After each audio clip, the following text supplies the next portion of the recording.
Hi, my name is Fatih, a watercolor artist and online teacher from Warsaw, Poland.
Want to draw and paint but stuck at the blank page?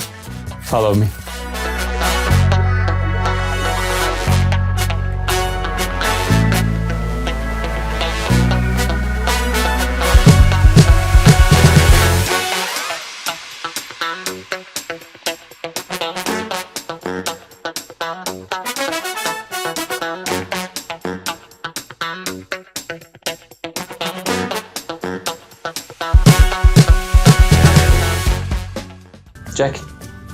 Jack, wake up. It finished.